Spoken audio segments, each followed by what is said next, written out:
Welcome back to my introduction to Decisive Campaigns Ardennes Offensive video 2, where we'll have a look at the Stavelot scenario.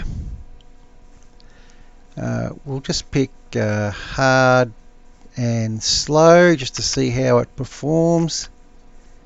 And here are the victory conditions as the axis. So we need 100 for a major, 80 for a minor, and 79 or less will be an Allied victory of some description.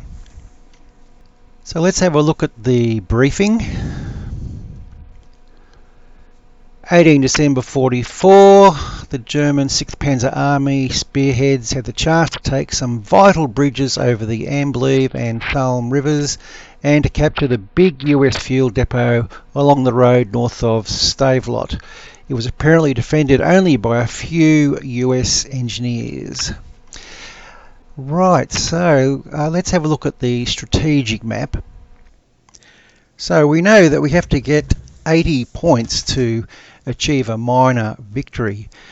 So if you look to the northwest, you see we have L'Église and Staumont, Targoon, which those three, and Chenaux just to the south there. Well, there's about 65 points there, plus the 20 points for the Stavelot depot and Stavelot itself, plus Troy Ponce 15. So it looks like we really have to take these towns in the top half of the map. Down south, I think it's reasonably slim pickings.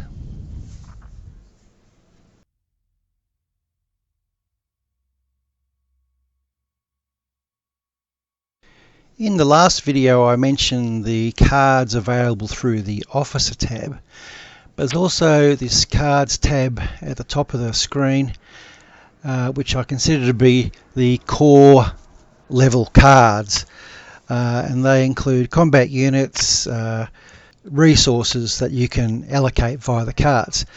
Now it's the PP points which purchase these cards, and you get an allocation of these each turn.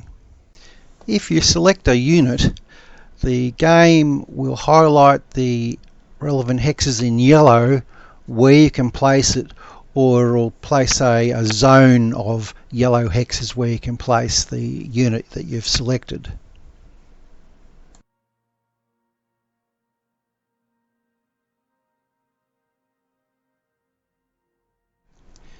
In the briefing it mentioned we had to capture some bridges over the Amblève and Salm rivers.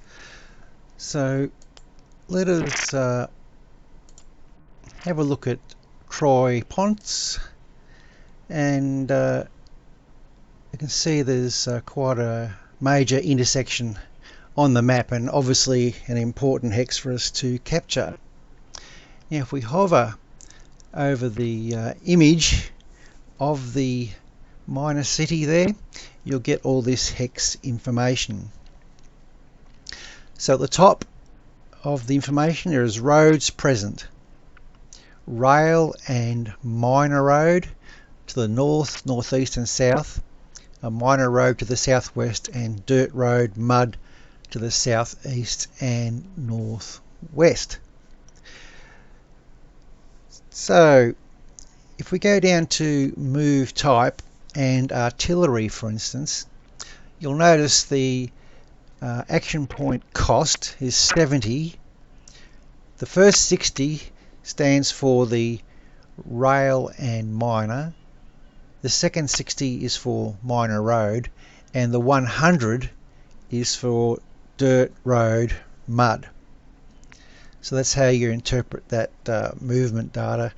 And across a river, without the aid of a bridge, it's an additional 60 action points. In troop type we have the attack modification is minus 60. The defense mod has another 30% off the dice roll. The A entrenchment indicates the initial value for infantry in a minor city. So it starts at 75. So if it stays in the city for subsequent turns, it can build up to a maximum entrenchment of 225. Now if it wishes to cross a river without the aid of a bridge, it's a 30% penalty. Of interest for us also is the third line. You see bridges present: north, northeast, southeast. Generally when you see roads cross the rivers in the game, that is where a bridge is. But if you wish to confirm that information, just hover over the image of the hex. These aspects are covered in 4.1.8 and 4.2 in the manual. Also, it's worth mentioning engineers, and as you see with the first SS, we have an engineer unit coming along with us. In this game, engineers can either destroy or damage bridges, more accurately, or it can repair them. It cannot build bridges, it can only repair them. So you cannot just go to any point along the river and build a bridge. The only bridges that can be brought back from a damaged state are those ones that are damaged. You can't build a new bridge. Unlike some other games, like for instance Panzer Campaigns is a game where the engineers can build a brand new bridge, but it would seem in this game they can only destroy or repair. So something to remember when you're thinking of tactically building a bridge out in the bush somewhere. You can't do it in this game unless you can pull a card to do that. So also of note of this scenario is we have a supply dump at Stavlo, which we are tasked with capturing. So that should be interesting as well.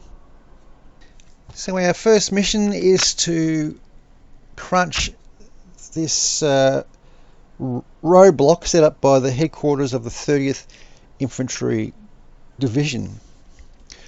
As you can see, the recon's 55, its hide value is 34, and our best loss on it, or line of sight, is only 17.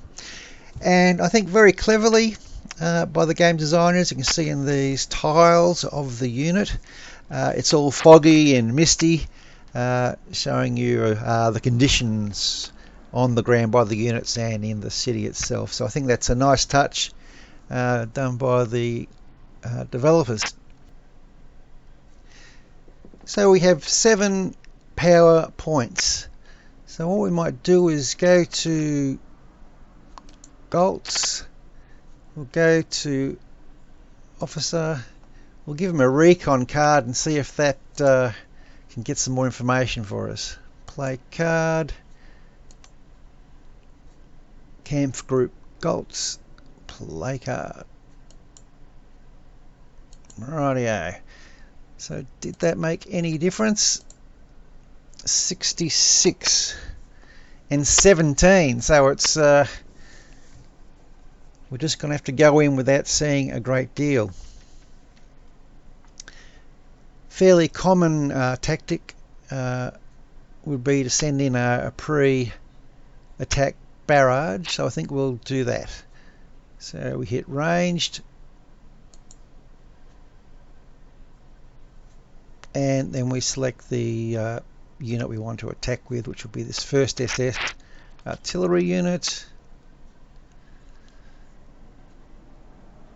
and attack. Just note that I did select that hex before I pressed that ranged button. So in the first round we knocked his readiness down by 3. Okay, down to 90, 85, 73,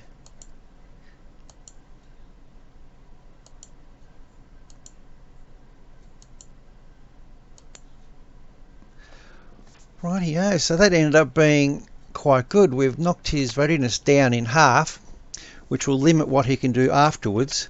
In fact, he only has 5 action points left, or I'm not sure if it rounds up or rounds down, but it'll be 5 or 6 action points left. He only has one 57mm anti-tank gun, 4 bazookas still, 20 rear area troops and 10 engineers, so it looks like we're going to get our wish to blast this guy. So we'll grab Goltzy again, and I think we will right click, see the 5, so there you go. Oops, we grab him, we go move, and we will attack. So yeah, we've got plenty there to attack him. 24-1, so it's going to be quite straightforward, I think. Now if we attack, I forget how many rounds there are. No combat round maximum, so I could go all the way out to 10 rounds of combat, but I'm pretty sure we'll knock him over in about 3. Recon in force perhaps. Maximum combat rounds 4. So we could be really economical, but I think we'll just go for a standard attack. I suspect we should knock this guy over in 3 or 4 rounds. We'll see. Next round. 1, 2, 3. There we go. So he's 4, 5. So we took 5 rounds. Perhaps if we did the recon in force, we could have actually saved ourselves 1 attack. Okay. So as you see, our headquarters has retreated, and Goltzy now can advance for the movement cost of 0. You see the band just above the 251. Movement cost equals 0 because it's an advance after combat.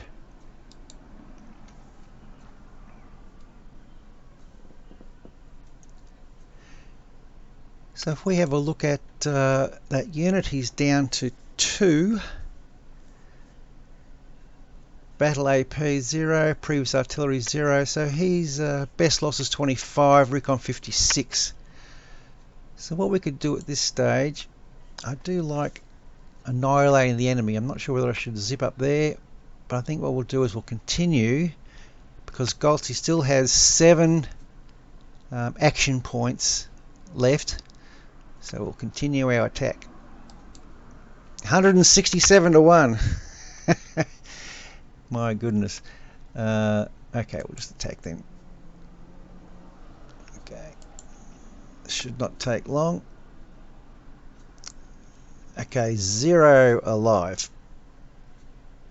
Okay. And Golt should still be able to, there we go, movement cost equals 0. So he gets to advance. And we still have 4 action points left.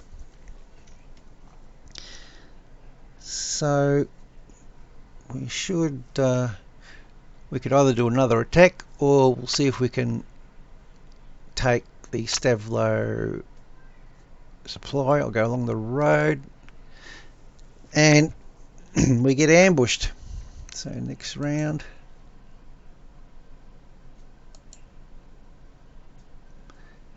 Ambush out of action points. Okay, so here he is here. This is the chap who's caused us some grief there. So we'll leave, Goltzy's done a pretty good job there, so we can be pretty happy with that.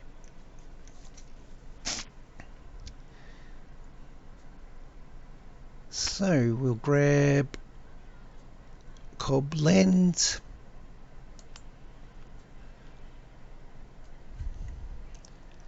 So I think we'll still push towards the Stavlo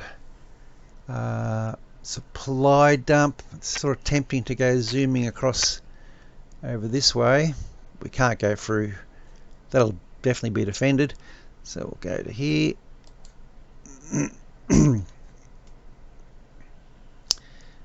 Now we don't know what's in there, so I'm going to grab the Fallschirm Jaegers, move them up to there. Yep. Right, and then we'll put in an attack on this chap.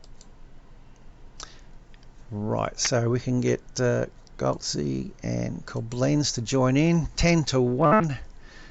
Sounds like our sort of odds, so we'll go for an attack. We'll go autoplay. Okay, so the defenders have managed to stand their ground. They had a 76mm AT gun, so that was good that we put in the Fallschirm Jaegers rather than a armour heavy unit. Having said that, what did we lose here? Killed 3 Panthers. That's not good news. 2 Whirlwinds and our 251s. Righty-o. Okay, let's see what we've got. 0, 0, 0. Can you believe it? Even after an attack, we haven't got that much info. Still partial info and spotted. So I don't want to, certainly don't want to take my Tigers up there, because obviously against this unit's got a bunch of AT guns, as we've discovered with our Panthers. So I'm just going to move him into here, and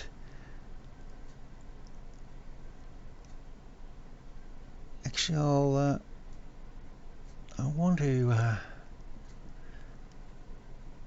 okay, so what we'll do is, yeah, we'll have to put in at least one attack on this engineer. So I'll get the other Fallschirm Jaeger. I think unfortunately going across that river is quite expensive because it's also going uphill, so the movement cost to go to that hex is 52. It gets listed down here, whereas if I move to there it's only 23.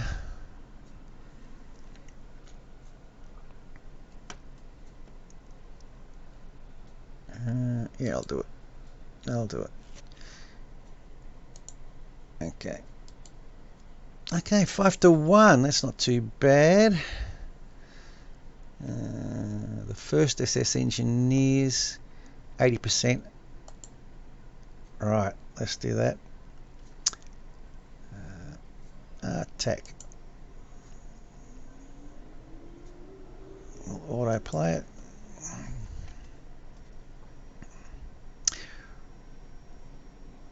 So that was a pretty good attack as well. Notice that the defender's readiness is down to 51 or 5 action points. Entrenchment's been totally destroyed. That wasn't too bad. So we lost some Shreks,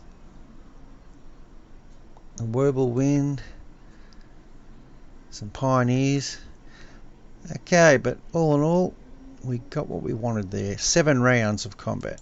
Okay, so we'll have a look. So there he is there.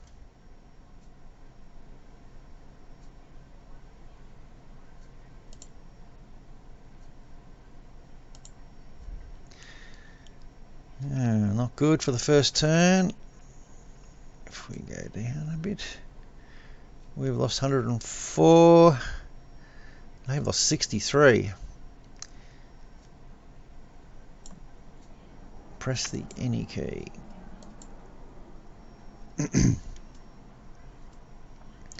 So as suspected, Stavelot supply depot has been vacated. So what I'm going to do is drive my Tigers up there. And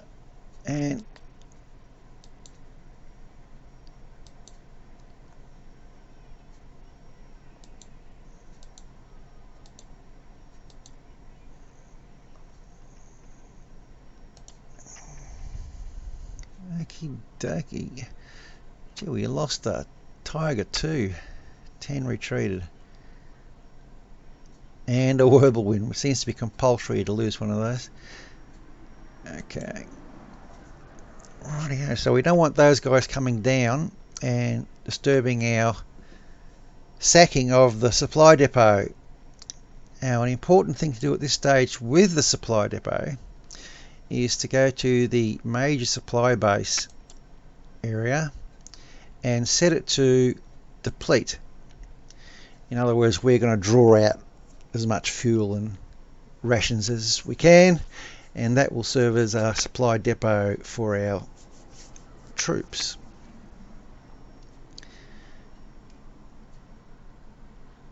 Now, we still have this engineer back here which we have to take care of, unfortunately. At some stage they're down to 11 action point strength.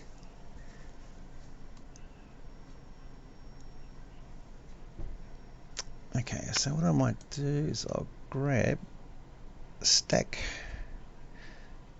I might push my Fallschirmjägers up the road.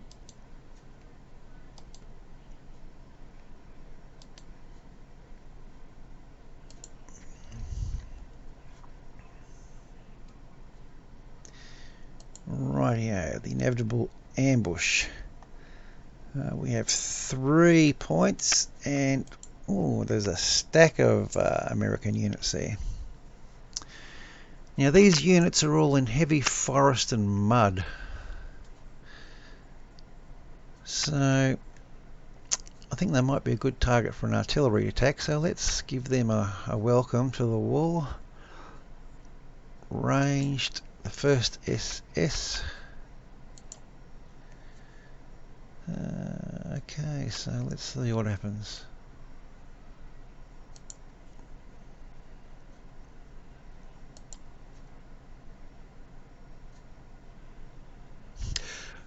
Very interesting.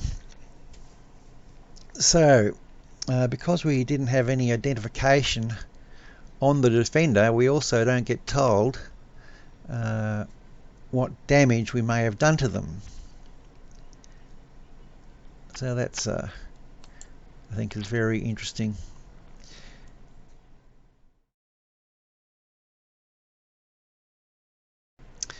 Gosh, these guys really are setting up a roadblock on us, aren't they? But I think Piper's definitely got to go to the north.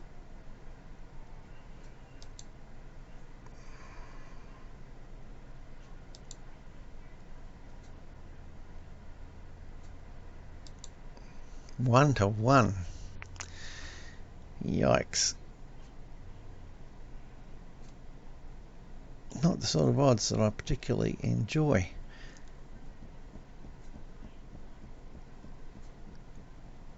But I need information. Cancel.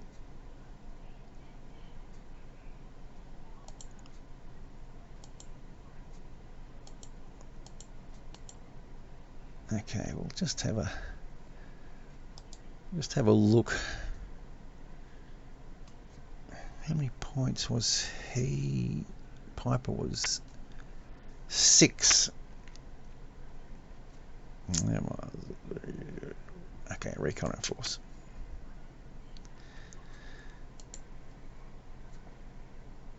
Wow.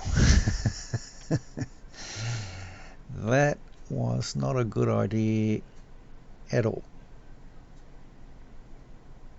But, and we still don't know what they are, but we do know we've knocked their readiness down to 61. Obviously, we've been burning up the fuel and supplies, so what I'm going to do is go to our cards.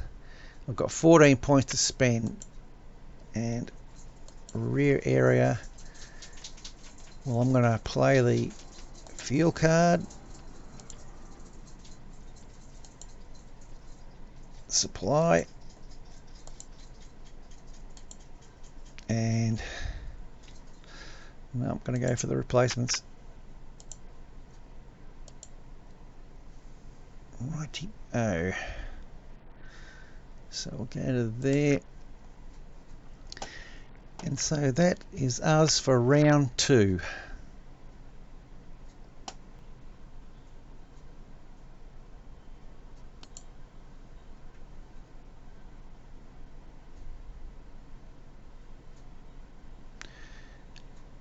Wow, look at the green wave.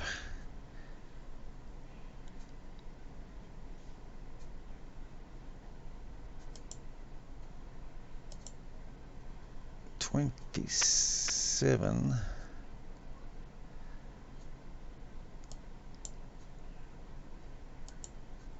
$160. $160s. So we've leveled up the PowerPoint losses. So that's something.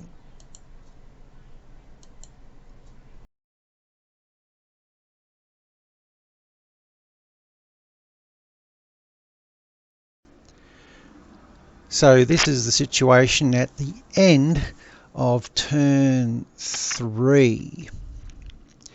So Piper in the north has stormed through Le Glaise on the way to Stourmont. But before going to Stourmont, we may, if we get the opportunity, take Chenal. The reason for that will be is that we should be able to block supply to most of these American units. So if we hit the supply, we get the overlay for the supply. So all enemy supply sources, and that's the main supply source.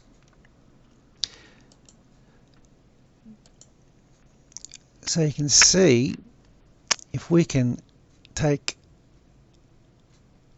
Chenal, that means all the road access to the Allies will be blocked, and that should be good for us.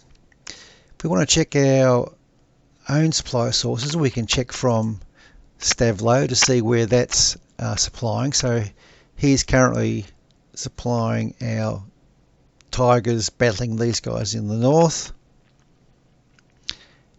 Our main supply source is from 28, and all supply sources, so we're looking pretty good. We had a bit of an issue with this unit sneaking behind our lines, who came over this bridge here, so I've had to send our reconnaissance unit back to chase him around the map. Unfortunately, he gets supply from down south, so he's still in supply at this stage. I've been loath to buy another unit to come in from the east to chase him from that side of the map, because I've been busily buying supply primarily.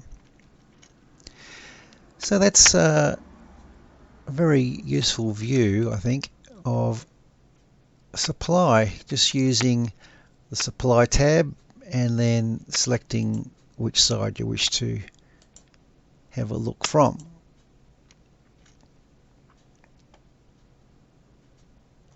Obviously green being excellent and red being poor. So in a nutshell, that is supply.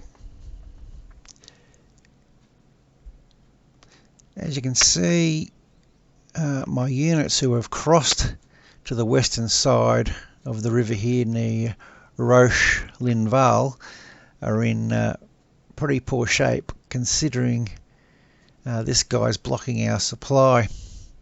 So that really is a issue for us.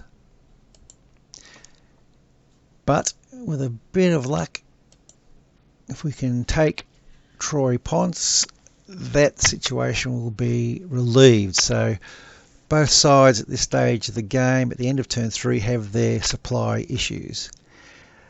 But I certainly recommend you use this supply tab. Obviously an important concept as you get into the larger scenarios. So that might do my introduction to Ardennes Offensive by Decisive Campaigns.